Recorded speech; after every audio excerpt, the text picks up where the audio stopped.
Assalamualaikum warahmatullahi wabarakatuh. Halo adik-adik, apa kabar kalian semua? Semoga senantiasa sehat ya. Amin. Pada pembahasan kali ini kita akan membahas lanjutan dari sistem ekskresi. Yang sebelumnya kita sudah mempelajari tentang ginjal. Selanjutnya yaitu ada kulit, hati, dan paru-paru. Mari kita simak dan pelajari. 2. Kulit. Apa itu kulit? Kulit adalah organ pelindung yang menutupi seluruh permukaan tubuh. Sebagai organ ekskresi, kulit berfungsi untuk mengeluarkan keringat. Keringat terdiri dari air dan garam mineral yang dikeluarkan untuk menjaga suhu tubuh. Apa aja sih fungsi dari kulit?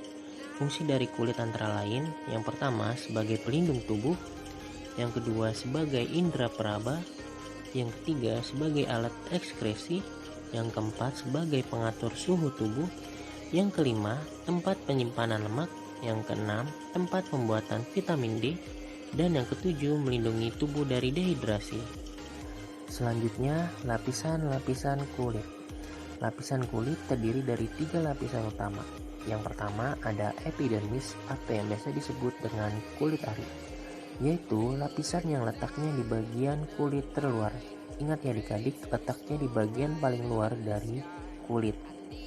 Bagian epidermis terdiri dari yang pertama ada korneum, yaitu lapisan sel kulit mati, dan yang kedua ada granulosum, yaitu lapisan mengandung pigmen melanin yang fungsinya itu untuk menentukan warna kulit kita. Yang ketiga ada germinativum, yaitu lapisan selnya yang aktif membelah. Lapisan yang kedua dari kulit yaitu ada dermis atau yang biasa disebut dengan kulit jangat. Bagian pada lapisan ini merupakan bagian yang paling luas dari kulit. Bagian dermis terdiri dari yang pertama ada akar rambut, ya, kedua ada kelenjar minyak. Kelenjar minyak berfungsi untuk menghasilkan minyak. Nah, minyaknya untuk apa adik-adik? Ya, minyaknya berfungsi untuk melumasi rambut agar rambutnya lembab. Oke, ingat ya adik-adik. Dan di sini ada baik yang warnanya merah dan biru, yaitu disebut dengan pembuluh darah.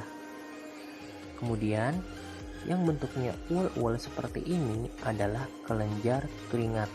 Fungsinya untuk apa adik-adik? Fungsinya untuk menghasilkan keringat atau mengeluarkan keringat. Jadi kalau ada pertanyaan di mana letak kelenjar keringat, maka adik-adik jawab ada di bagian kulit lapisan dermis. Nah, walaupun ada di dermis, tapi salurannya sampai ke epidermis yang berfungsi untuk mengeluarkan keringat. Dan yang ketiga, yang terakhir ada subkuntan atau yang biasa disebut dengan hipodermis. Nah, di dalam hipodermis terdapat jaringan lemak atau adiposa. Selanjutnya, proses terbentuknya keringat. Jadi, pada saat suhu udara di lingkungan kita tinggi, maka suhu tubuh kita juga akan meningkat, sehingga pembuluh darah di kulit akan melebar. Kemudian, rangsangan tersebut disampaikan ke hipotalamus, sehingga rangsangan tersebut yang telah disampaikan oleh syaraf ke kelenjar keringat. Kemudian kelenjar keringat menyerap air, garam, dan urea dari kapiler darah, kemudian mengirimnya ke permukaan kulit dalam bentuk keringat. Kemudian faktor-faktor yang mempengaruhi produksi keringat, yang pertama ada jenis kelamin, yang kedua usia, yang ketiga aktivitas, dan yang keempat cuaca. Berikut ini adalah kelainan dan penyakit pada kulit. Yang pertama ada skabies, yaitu gejala awalnya gatal-gatal. Yang kedua ada biduran yang disebabkan oleh alergi atau udara dingin. Yang ketiga ada kurap yang disebabkan oleh jamur. Yang keempat ada psoriasis yang disebabkan oleh adanya gangguan sistem kekebalan tubuh. Yang kelima ada panu yang disebabkan oleh jamur. Yang keenam ada kanker kulit yang disebabkan karena terlalu lama terkena sinar matahari. Dan yang ketujuh jerawat akibat gangguan kelenjar minyak. Yang ke-8, pruvitus cutanea yang dipicu oleh iritasi saraf sensorik perifer. Organ yang ketiga yaitu hati atau yang biasa disebut dengan hepar. Hati terletak pada bagian kanan di atas rongga perut atau diafragma, berwarna merah tua kecoklatan, beratnya sekitar 2 kg. Fungsi dari hati atau hepar yang pertama, mengubah glukosa menjadi glikogen, yaitu cadangan glukosa dalam tubuh. 2. Perombakan eritrosit atau sel darah merah menjadi pewarna empedu yang biasa disebut dengan biliverdin, dan pewarna urin dan feses yang biasa disebut dengan bilirubin. Yang ketiga, menetralisir racun. Dan yang keempat, merombak kelebihan protein menjadi urea. Nah, disinilah fungsi hati sebagai organ ekskresi karena hati menghasilkan zat sisa berupa urea. Selanjutnya, perombakan sel darah merah di hati. Eritrosit yang sudah tua akan dipecah menjadi heme dan globin. Heme dipecah menjadi zat besi dan cincin klorin. Zat besi akan disimpan di dalam hati, kemudian disimpan di sumsum tulang untuk pembentukan sel darah merah baru.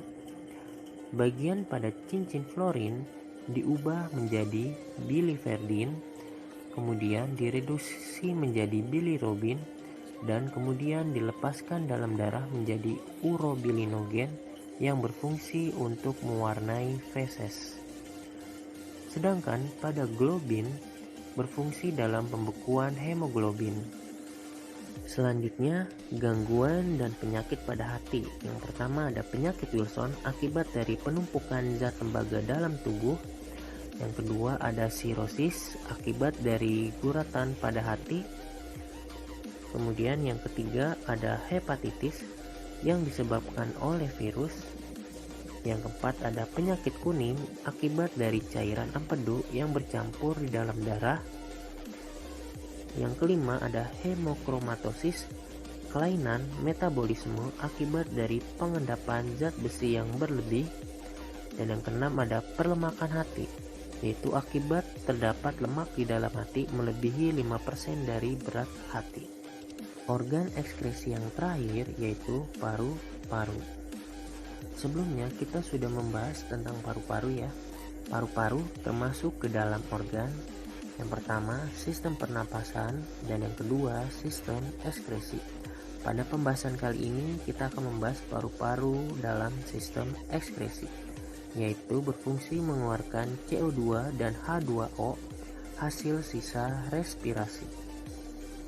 Bagaimana sih cara mencegah dan menanggulangi gangguan pada sistem ekskresi? Yang pertama, mengkonsumsi makanan sehat. Yang kedua, minum air putih kurang lebih 8 gelas sehari.